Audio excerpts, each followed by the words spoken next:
Medieval times, Europe developed some of the most horrific and brutal torture devices ever seen. These instruments weren't just tools of punishment. They were designed to humiliate, inflict maximum pain, and inspire terror across the land. Welcome to De Facto, where we explore the dark and mysterious corners of history. If you're new to the channel, make sure to hit that subscribe button and buckle up as we dive deep into the brutal world of medieval torture devices. Let's begin with the infamous Iron Maiden.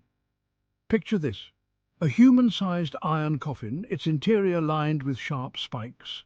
Once a victim was forced inside, the doors were slowly closed, piercing their body in multiple places. But here's the twist: none of these spikes hit vital organs. The victim was left to bleed out slowly in excruciating pain, often on public display. Though it may sound like something out of a horror movie, records suggest these devices were used to invoke both terror and respect for the law. Did you know? Some historians now debate whether the Iron Maiden was used as widely as previously thought, but its symbolic presence in medieval Europe remains legendary. If the Iron Maiden didn't give you chills, wait until you hear about the rack. Imagine being bound by your wrists and ankles, lying flat on a wooden frame. Slowly, the device would be cranked, stretching your body inch by inch. Tendons and ligaments would tear, bones would dislocate, and eventually limbs would be pulled from their sockets.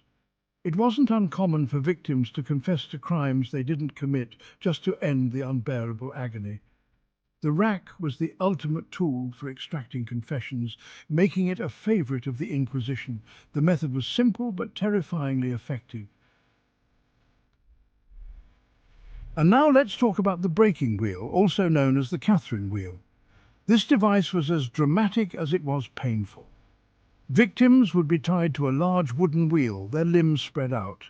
Then the executioner would take a heavy iron hammer and systematically break each limb, shattering bones but leaving the victim alive.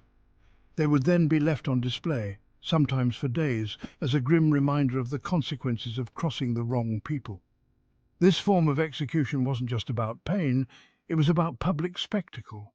In some cases, the wheel was even spun while the victim was beaten, creating a nauseating, disorienting experience. One of the most horrifying devices, though less known, was the Judas Cradle. The design was deceptively simple: a pyramid-shaped seat onto which a victim would be lowered, their body weight forcing them down onto the sharp point.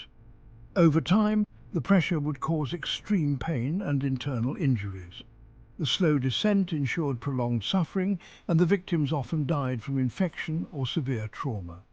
This cruel device was often used during interrogations and was designed not only to torture, but to humiliate as well. Now, if you thought the Judas Cradle was bad, meet the Pair of Anguish.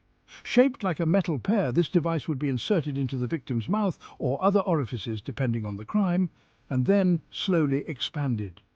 As the device widened, it would cause internal injuries and unimaginable pain. Though it wasn't designed to kill, it left victims mutilated or permanently scarred. This was a favored punishment for blasphemers, traitors, and even women accused of witchcraft. The Pair of Anguish was both bizarre and terrifying in its cruelty. While these devices may sound like they belong in a horror movie, they were very real and part of a dark period in history when cruelty was used as a form of control and punishment.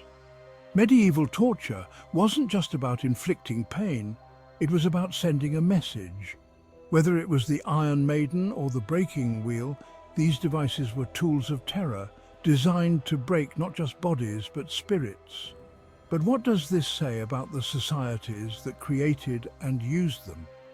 Were these just methods of law enforcement, or were they a reflection of deeper fears and insecurities within medieval cultures? If you want to learn more about the darkest parts of history and the secrets that shaped our world, make sure to subscribe and hit that notification bell.